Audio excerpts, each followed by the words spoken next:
भारत के लिए हर मोर्चे पर एक के बाद एक अच्छी खबर आ रही है। एक तरफ देश को आत्मनिर्भर बनाने का पीएम मोदी का सपना साकार होता नजर आ रहा है, तो वहीं हर एक सेक्टर की जरूरतों को देश से ही पूरा करने की कोशिशें भी लगातार जारी हैं। वैसे ही अब इस सपने को इलेक्ट्रिक व्हीकल इंडस्ट्री में भी जल्द ही साकार होते हुए देखा जाएगा। वो ऐसे क्योंकि एक बार फिर से देश में लिथियम का भंडार मिला है। जी हाँ, और वो भी राजस्थान के डेगाना नागौर में। जियोलॉजिकल सर्वे ऑफ इंडिया के मुताबिक ये भंडार जम्मू कश्मीर से भी बड़ा है। माना जा रहा है कि यहाँ मिलने वाले लिथियम की मात्रा से देश की 80% मांग पूरी हो सकती है। इससे लिथियम बैटरी को लेकर भारत की चीन पर निर्भरता भी कम होगी। देश के ईवी सेक्टर में भी तेजी आने की उम्मीद जताई जा रही है, क्योंकि इलेक्ट्रिक व्हीकल्स के लिए लिथियम को विदेशों से इंपोर्ट किया जाता है, जिसकी वजह से इसकी कीमतें महंगी होती हैं। लिथियम का इस्तेमाल ईवी में लगने वाली बैटरी में किया जाता है। फिलहाल अधिकतर ईवी में लिथियम आयन बैटरी का इस्तेमाल होता है। तो चलिए ये भी जान लेते हैं कि इस भंडार के मिलने से और क्या-क्या फायदे होने वाले हैं। दरअसल भारत में ईवी सेक्टर की ग्रोथ तेजी से हो रही है, जिसके चलते लिथियम की डिमांड तेजी से बढ़ रही है। लिथियम की महंगी कीमतों की वजह से ईवी में लगने वाली बैटरियों की कीमतें भी काफी ज्यादा होती हैं।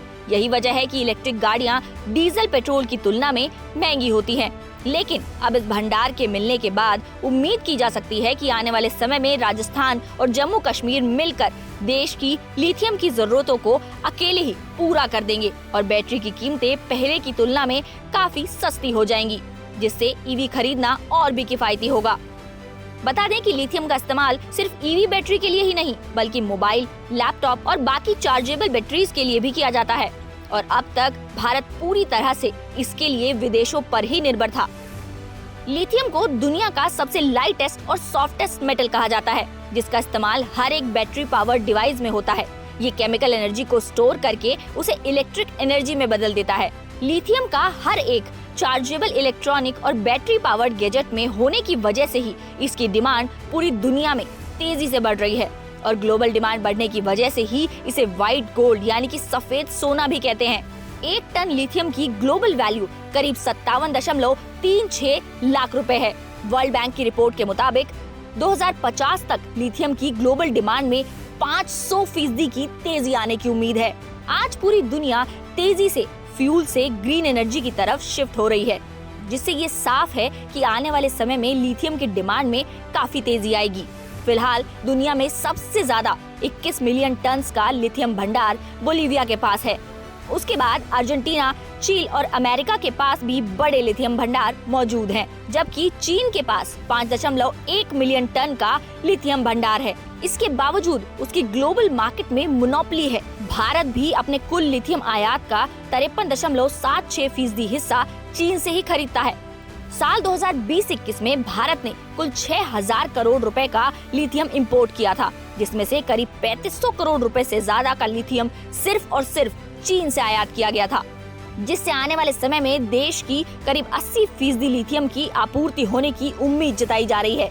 चलिए अब आपको ये भी बताते चलते हैं कि लिथियम का जो भंडार मिला है वो उसी रेवत हिल्स के पास मिला है, जहाँ से कभी देश को टंगस्टन मिनरल की आपूर्ति की जाती थी।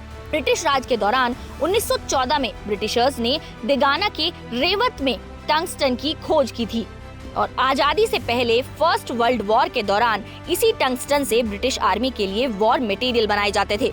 उस दौरान यहाँ करीब 1500 लोग काम करते थे, लेकिन उसके बाद साल 1992-93 में चीन की चीप एक्सपोर्ट पॉलिसी ने यहाँ से निकलने वाले टंगस्टन को महंगा कर दिया, जिसके बाद प्रोडक्शन रोक दिया गया।